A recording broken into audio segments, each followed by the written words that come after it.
திண்டுக்கல் தாடிக்கொம்பு அருகே சவுந்தரராஜா பெருமாள் கோவிலில் வைகுண்ட ஏகாதசியை முன்னிட்டு சொர்க்கவாசல் திறப்பு நடைபெற்றது. அதிகாலை 5 மணிக்கு சவுந்தரராஜா பெருமாளுக்கு திருமஞ்சனம், அர்ச்சனைகள் மற்றும் அலங்கார பூஜைகள் நடைபெற்றன. பின்னர் சன்னதியிலிருந்து சவுந்தரராஜா பெருமாள் பக்தர்கள் கோவிந்தா கோவிந்தா என கோவிந்தா நாமம் பாட புறப்பட்டு பிரகாரம் வலம் வந்தார்.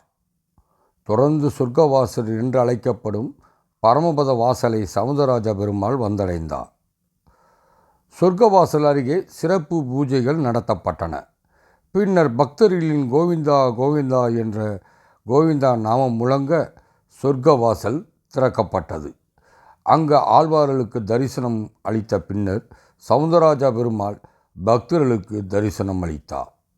சொர்க்கவாசலை திறந்தபோது பக்தர்கள் கோவிந்தா கோவிந்தா என கோஷங்களை எழுப்பினர். இன்று இரவு முழுவதும் கோவிலின் வடபுறம் உள்ள பரமபத மண்டபத்திற்கு சவுந்தரராஜா பெருமாள் எழுந்தருளினார். அந்த மண்டபத்தில் எழுந்தருளி பக்தர்களுக்கு சிறப்பு அலங்காரத்தில் அருள்பாலித்தார். விழாவிற்கான ஏற்பாடுகளை அறங்காவல் குழு தலைவர் விக்னேஷ் பாலாஜி, அறங்காவலர்கள் வாசுதேவன், கேப்டன் பிரபாகரன், ராமானுஜம், சுசிலா மற்றும் செயல் அலுவலர் திருஞான சம்பந்தர், பட்டாச்சாரியார்கள் ராமமூர்த்தி, ரமேஷ் மற்றும் பணியாளர்கள் சிறப்பாக செய்திருந்தனர்.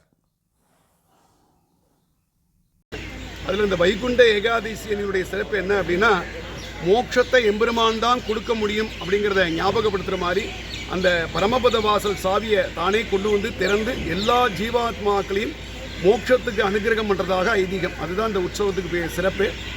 இன்றைக்கு வைகுண்ட ஏகாதசி பெருவிழாவில் காலையில் 4 மணிக்கு எம்பெருமானுக்கு திருப்பள்ளி எழுச்சி திருப்பாவை ஆனதுக்கப்புறம் விஸ்வரூப தரிசனம், கோமாதா பூஜை நடைபெறும்.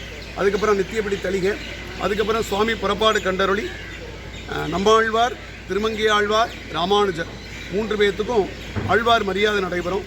முடிஞ்சதுக்கப்புறம் சுவாமியை ஏகாதசி மண்டபம் 16 மண்டபத்தில் சுவாமி எழுந்தருளை பண்ணி அங்கே வேத பாராயணம் சாற்றுமுறை ஆனதுக்கப்புறம் தீர்த்தம் சடாரி கோஷ்டி நடைபெறும். அது இன்றைக்கி சிறப்பாக நடைபெற்றது.